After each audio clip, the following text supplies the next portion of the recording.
God cross to take my mans out, just kill yourself. In the trenches, 40 on my hip, I had to fix my belt. Go shop effortlesstwins.com, bro. I think this dude, y'all said watch more of this daily dose of football. No, I read the comments, bro. I read the comments, so let's get to this. De Bruyne is one of the most emotional and tragic life stories of any football player, and knowing that, it makes it 10 times more impressive that he has managed to become a football superstar.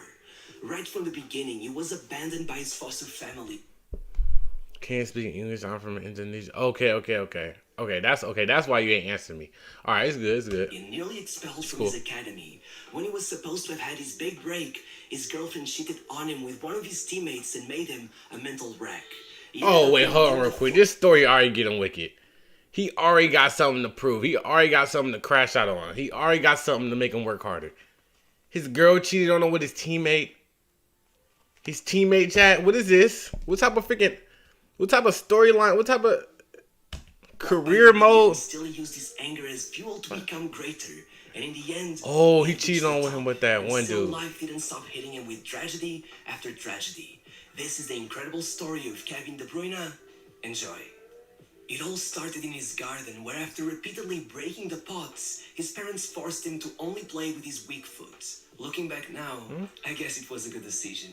At 8 years of age, he was already getting into trouble. It had been 2 years since he joined his local club, KVV Trochen, and he was already trying to take the next step in his career. So he quite simply told his coach, the training sessions are better at Ghent, and moved to his new club. However, things at Ghent didn't get easier. He wasn't a troublemaker, but though he was oddly quiet, he had a really strong character. He was ambitious and overly honest. And it seems that kind of scared away his teammates and even his coaches, who would try their hardest to make him normal. But though they tried a lot, they rarely ever succeeded. One time back then, he was so annoyed that one of them was always on his back that he refused to let go of the goalpost until he felt he had been understood. Except that by then, it was nighttime. That same coach would go on to bow down and admit, he's stubborn like a mule, but I can see now that's what made him so great. Regardless, over time, news of his great talent traveled far and wide, and so, Genk, knowing the kid was unhappy, convinced him to move all the way across the country, all by himself, to play for them. But it was at this moment that De Bruyne experienced his first heartbreak. After a year living in a boarding home, Genk made a special arrangement where young players, instead of being housed in their premises, would be hosted by a foster family. And so, De Bruyne, along with 2 of his teammates, moved in with his new family. But the past year that's tough. They're young. It was already socially awkward back in his hometown, but now all the way across the country and speaking with a funny accent. Well, as he said it himself, they were the loneliest years I'll ever live. Regardless, now with this new family... thinking about that though, that is low-key hard doing, bruh. I ain't on cap. That is hard doing, cause like, bruh, imagine like, bro, I couldn't even imagine like if I couldn't speak English and I moved to like America, bruh, you wouldn't really have no friends. It'd be hard to find friends and people and stuff like that, bruh. Yeah, that's tough. That's tough, especially as a little kid. He felt safe. He wasn't so alone anymore, and it helped him to fit in. After a year, he felt like it had all gone smoothly. He was doing good in school, doing good in football, no fights, no problems. As he waved them goodbye before summer break, his foster family waved back and told him they'd see him next year. But the moment he arrived at his hometown, he walked into his house to find his mom crying. She looked at him and said something that in his own words shaped the rest of his life. The foster family called, and they don't want you there. It's about who you are. They said that you're too quiet, that they can't interact with you. You're just too difficult. What? De Bruyne obsessed over these words because no one had said anything to him. He was so focused on making it that he had just tried his best not to cause any troubles. Come on, bro. You better start a conversation with him or something. Like, come on, bro. How you gonna blame him for being quiet? He even tried to talk to him? Like, what? Inside his room, waiting for the next training session. But turns out somehow that was a problem. And as his mother finished telling him what happened, he just picked up a football from the floor and ran to his backyard and kicked the ball against the fence for hours. Oh. With those 5 words looping in his mind. Why is he so fast? It's about who you are. It's about who you are. The worst part wasn't even that he had been abandoned by these people who were family to him. The thing was that the club had been contacted and he now thought it was a problem. So much so that they weren't willing to pay for another foster family to take care of him. And instead, he'd be sent to another boarding home. But this one was special. It was a boarding home for troubled kids. When the pain finally calmed down, he relaxed and said out loud to himself, "Everything is going to be okay. In 2 months, I'm going to be in the first team. No matter what, I am not going back home a failure. No matter what." Speak into existence then, okay. At this point, he was already 16, and though he had already played a few matches for the B team, he was, in his own words, a nobody. But that year, once summer was over, he arrived at Genk, and I'll just quote him. "I had so much fire inside me, it was mad. I remember the exact moment everything changed. So much to..." I'm telling you, he went through that literally for a reason, bro. He literally went through that for a reason. Friday night, I started on the bench. When I came on the second half, I just went crazy. Good pass. 1 goal, they don't want you anymore. 2 goals, too quiet. 3 goals, too difficult. 4 goals, they don't want you anymore. 5 goals, because of who you are. I had scored 5 goals in a single half of football. It had been such an undeniable performance. 5 goals. Bruyne was moved to the first team immediately. It had been 1 month and 20-something days. That's crazy. He said 2 months. He made it to the first team in 1 month. Promised he would. Great. Once there, the club started acting a bit strange, saying they wanted to Jesus, this man is kicking to get him back living with them. They even showed up and the foster parents told him it had all been a big misunderstanding, that obviously they would like him to stay. What they meant before was that they only wanted him to come over on weekends, but before they finished trying to dig themselves out of a hole, De Bruyne just said, "You threw me in the trash, and now that I'm doing good, you want me back?" And before Nah, bruh. They should have let that be known, bruh. They're gonna try to switch their words around and stuff like that, bruh. Chill out, bruh. How you gonna try to change your words right after you start doing good, bruh? You better say that from the start. What's good, everybody in the chat, bruh? You said watch clips. Alright, bet I'll watch it after this. And he turned his back on them. Eventually, when he finally talked about this in an interview, he said that he should have probably thanked them, because it was their actions that fueled him to become great. See, that was good, though. The following years were something special. In the first, he barely played. In the second, he started getting a few minutes, and by the third, he took the league by storm, getting 5 goals and assisting a further 16, leading Genk to their 16 third assists? title in their history, clenching it by half a point. That might sound weird, but it's actually true. In the Belgian league, in case of a tie in points, the portion of them obtained from the first stage is rounded down half a point, and that's just what happened that year. If that's the tightest title race you've ever heard of... Forget the story. Forget everything we just watched, with everything he just said. What is this pass?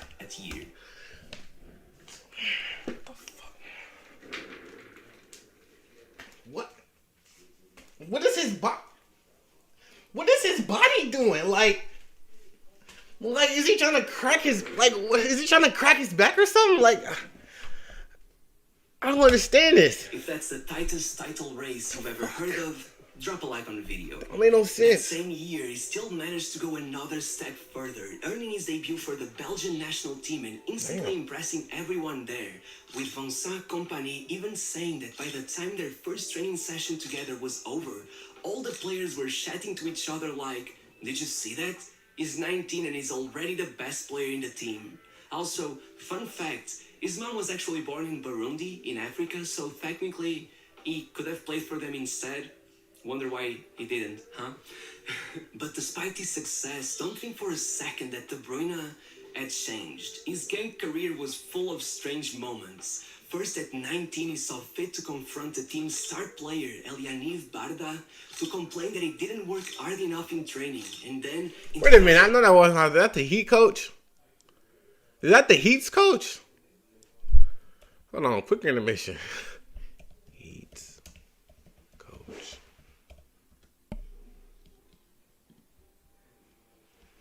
Bruh, that's the Heat coach. Bruh, I know the Heat coach played football too. Oh. Oh, shoot. He played on the team with Kevin De Bruyne, bruh. Okay, so the Heat coach played on the team with Kevin De Bruyne. What is his name? Eric Spoelstra. Okay, so the Heat coach played on the team with Kevin De Bruyne. That's crazy.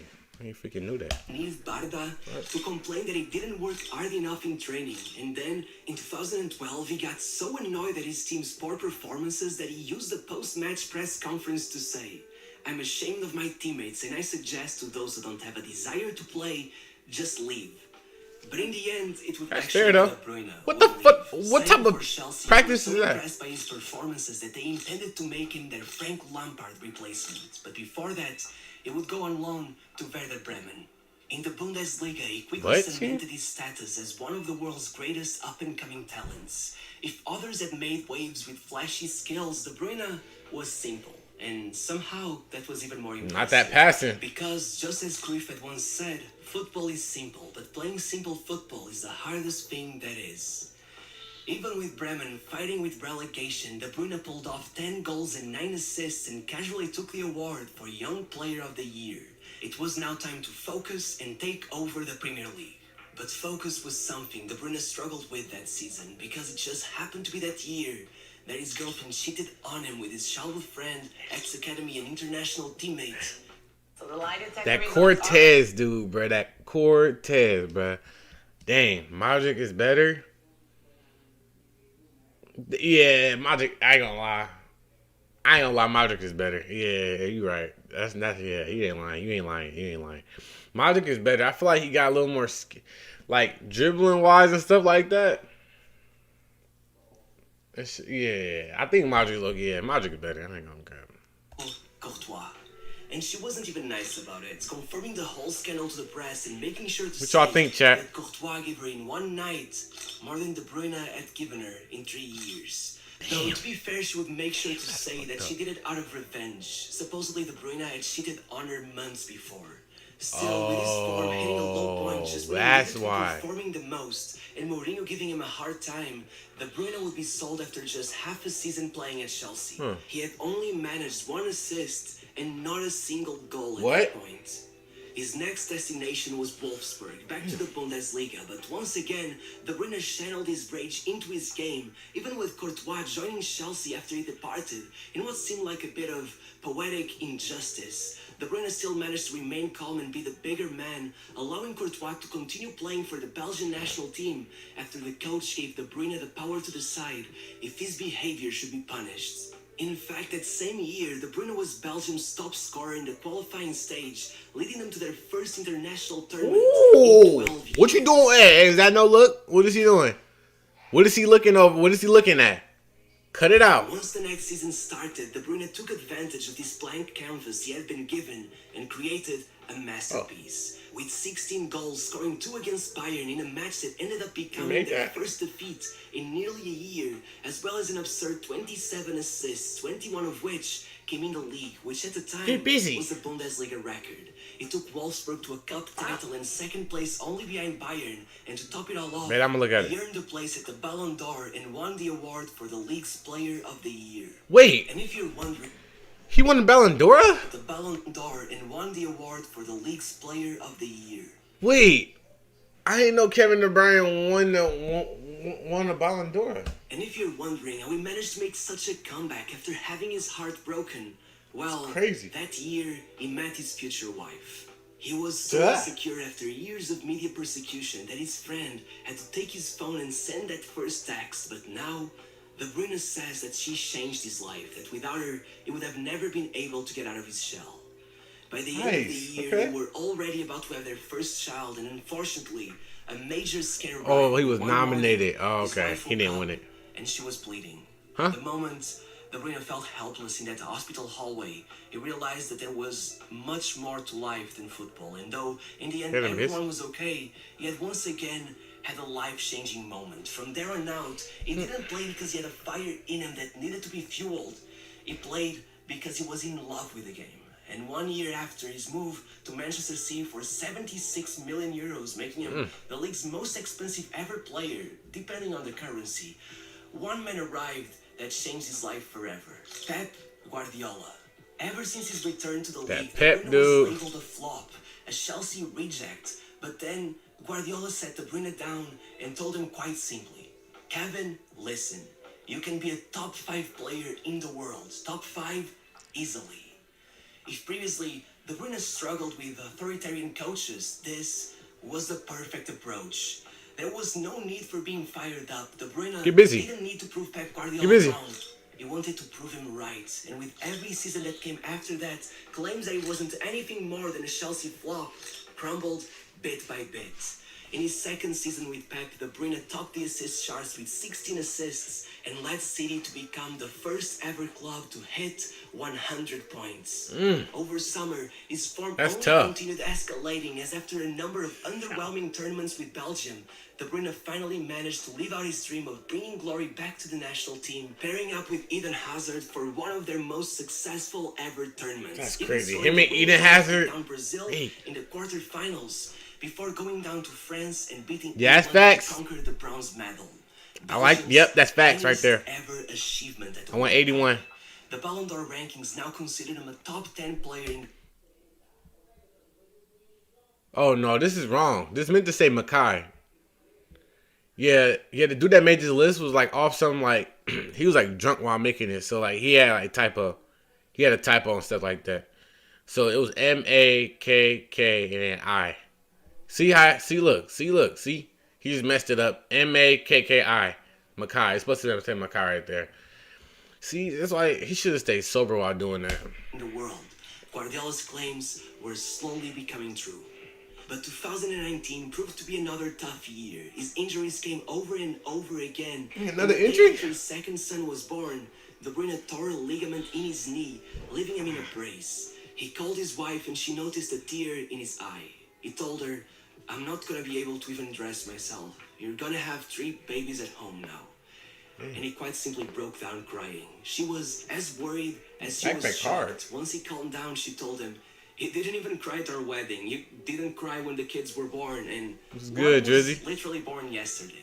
Reflecting on that moment, it would go on to say, weddings and funerals, I'm a rock, but take football away from me and I'm done. But worry not, once he got back into shape, he did not look back. The 1920 season became a staple of his career, and even if City failed to win the title, with 20 assists, not to mention an extra 13 goals, De Bruyne That's had tough. tied the legendary Thierry Henry for the league's all-time assist record, and had Oh, been shoot. named the best player in the league. Had the Ballon d'Or been broke a Thierry thing in Henry record? 2020, he would most likely have been picked as one of the 5 best in the world, but I guess we'll have to wait. Ever since then, he has continued to excel. He's on the way to a 4th Premier League title, and just a few weeks ago, he scored an assist against Go! Real Madrid to no effect, as City once again will miss the Champions League final. It's the one thing keeping De Bruyne from going head-to-head with pretty much any midfielder who ever played the game. As Guardiola once said, Messi sits on the table all by himself, but De Bruyne, he can certainly sit on the table beside it. So, That's facts. That's facts. Kevin De Bruyne, bro, he's up there one of the best. Well, them passes that dude be doing, bro. Them passes he be doing, that's on a whole different level, bro. I'm gonna be real. Belly trucks with semi-suck, La Harlem turn the city up. Be wild and don't get any fucks. We block stars, they